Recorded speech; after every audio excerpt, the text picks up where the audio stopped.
Video को like करें, हमारे चैनल को सब्सक्राइब करें और बेल आइकन जरूर प्रेस करें। इंडियन इन्वेस्टर्स फेडरेशन की ओर से Uttar Pradesh champion status metre 2025 का आयोजन लखनऊ के एक निजी होटल में किया गया, जिसके मुख्य अतिथि के तौर पर उत्तर प्रदेश के मुख्यमंत्री योगी आदित्यनाथ किन्हीं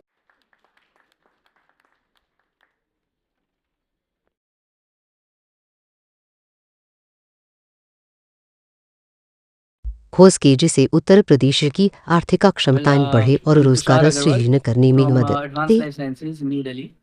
So I did my education in India, came back from the UK after doing my accounting and finance because I wanted to, use that expertise and the knowledge I gained there and develop something in India. तो अभी idea क्या है इधर आने का इन Uttar Pradesh is I see बहुत opportunity है इधर. The government is doing a lot for the people. They've made so many expressways, digitize कर दिया है हर चीज़ को लेकर. So it's made it convenient and more accessible to younger generation and younger entrepreneurs like myself who like things fast, and yeah, with our experience in the healthcare industry, we want to bring that affordable healthcare but top quality healthcare to those type of people who can't reach it. अगर आपसे एक बात पूछना चाहते हैं, जैसे आज food जैसे हम लोग एफएसएसआई की बात करते हैं, एक्चुअली हेल्थ सेक्टर भी तो इसमें बट गए हैं। जैसे एक तो हेल्थ सेक्टर में जो है हेल्थ सेक्टर और प्लस मेडिसिन, तो इनमें जो इन दोनों सेक्टर को आप किस अलग अलग देखते हैं या दोनों का शेयर 50-50% होगा या 70-30 होगा?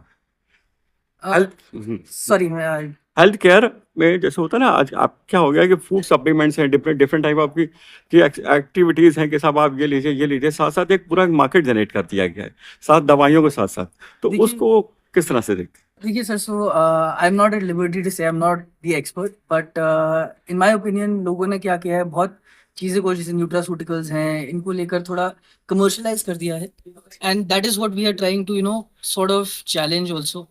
We want to bring genuine health care, जो आपको जेन्युइन एडवाइस मिले, डॉक्टर ढंग के हो, जेन्युइन पेशेंट्स को एक्सेस हो टू रियल जेन्युइन एडवाइस.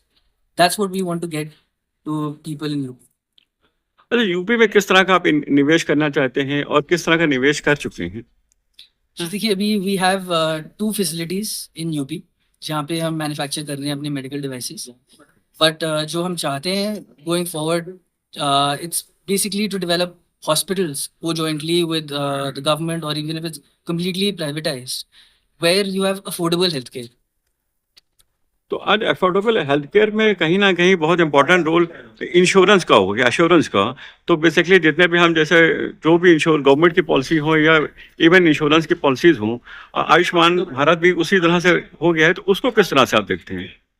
मैं अगर आपको फ्रैंकली बताऊं, मेरे लिए it's a very good opportunity and why I am so happy here also.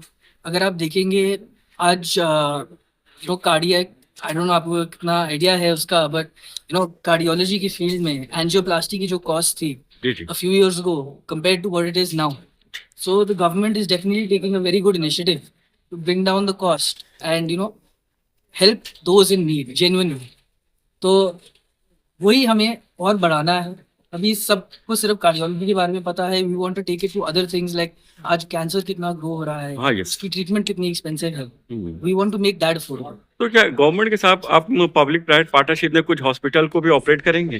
We would be more than happy to see कि क्या पॉसिबिलिटी है, बट जैसे भी करना हो, whether it's with the government, whether it's solely on us, we would be happy to explore the opportunity.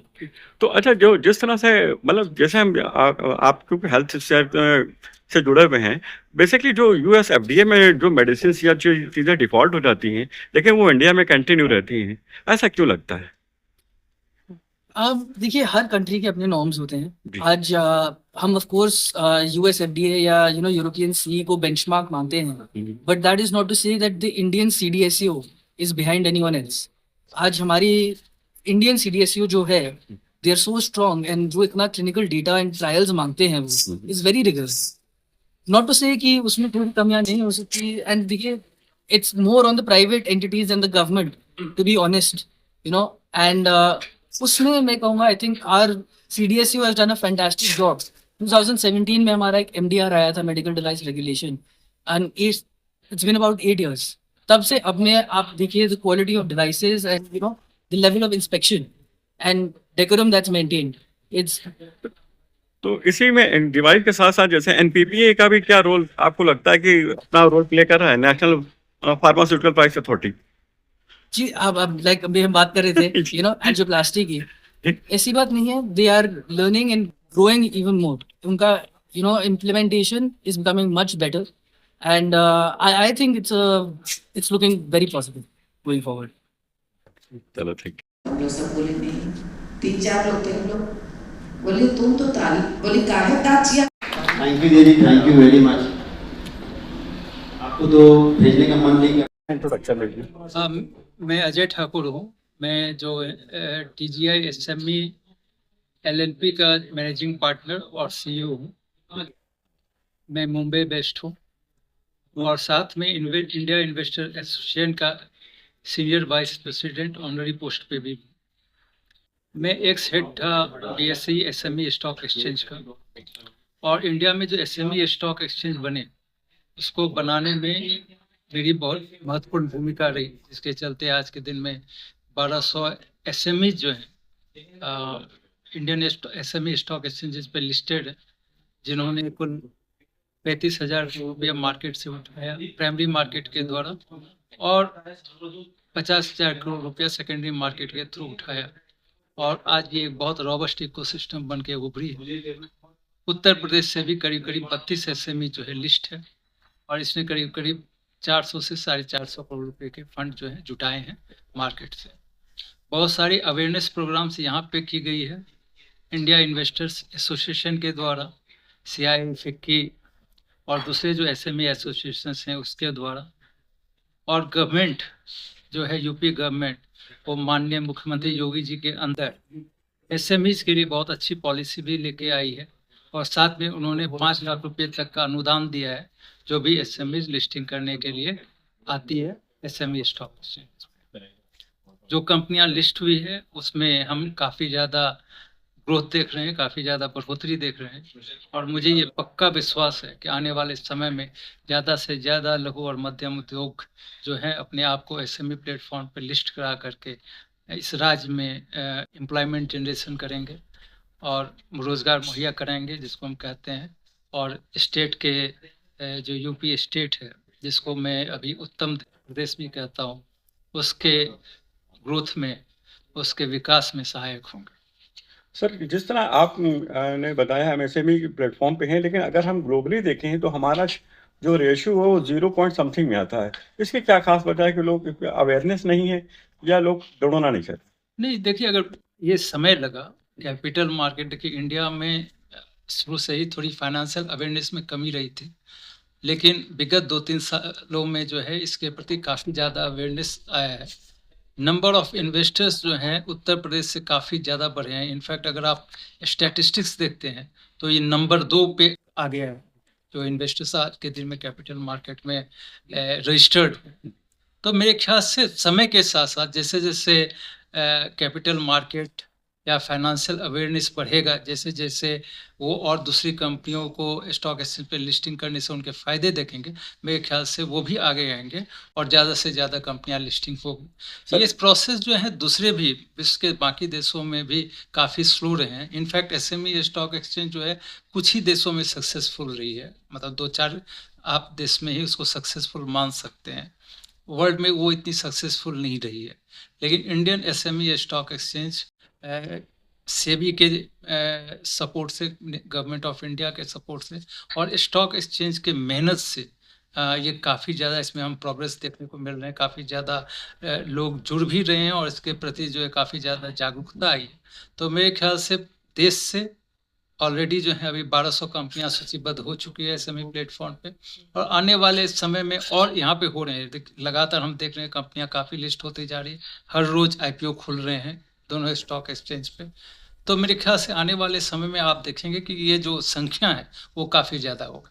Sir, क्या लगता है कि यहाँ पे इंडिया में भी जो ब्लू चिप कंपनी हैं वो उनको भी चाहिए कि MSME जो कंपनीज हैं उनको टेक ओवर करें या उनको फाइनेंशियल असिस्टेंट दें, जिससे कि और ज़्यादा ग्रोथ हो सकता है? देखिए, ये दोनों दो डिफरेंट चीज़ें हैं। जहाँ पे एक्विजिशन वगैरह हो जाता है उसमें तो उस कंपनी की जो है अस्तित्व है वो ख़त्म हो जाती है।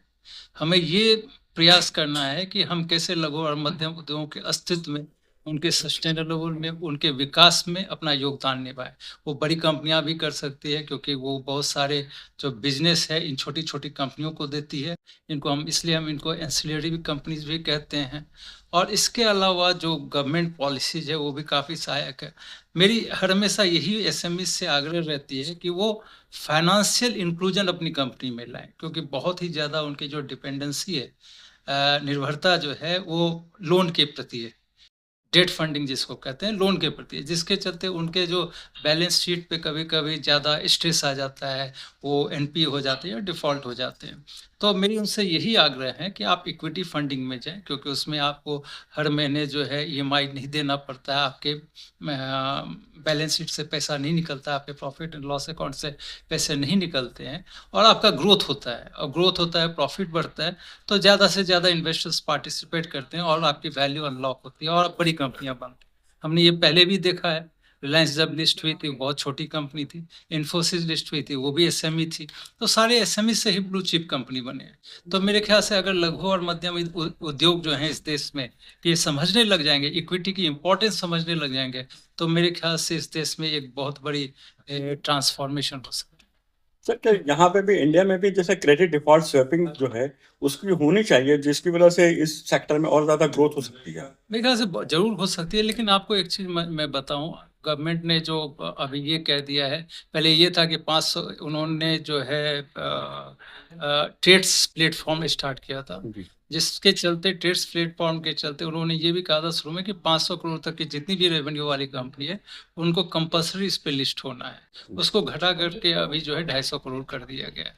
ये सारी कंपनियां जो 250 करोड़ तक की रेवेन्यू करती है उनको यहाँ पे लिस्ट होना। उससे क्या होता है, जो ये वर्किंग कैपिटल में डिले होता है, पेमेंट लेने में जो डिले होता है, उसको वो सॉर्ट आउट कर सकते हैं। वहाँ पे जा करके एसएमई वहाँ पे अपने आप को लिस्ट कर सकती है और उनको फंडिंग मिल जाता है वहाँ से, क्योंकि वो जो वहाँ पे फंड देने वाले हैं वो फंड भी देते हैं, तो उनकी जो वर्किंग कैपिटल साइकिल है वो रिड्यूस हो जाती है, उससे उनको बहुत सहायता मिलती है। बाद में वो कंपनियाँ, जो बड़ी कंपनियाँ हैं, जो इनके ये वेंडर हैं, जी। उनसे वो पैसे लेती है।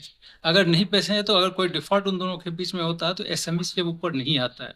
तो मेरे ख्याल से एसएमई को ये जो है चीज़ों को, जो भी आज के दिन में मार्केट में जो भी अपॉर्चुनिटीज हैं उसका फायदा लेना चाहिए और उनको अपने आप को आगे बढ़ाना चाहिए। थैंक्स।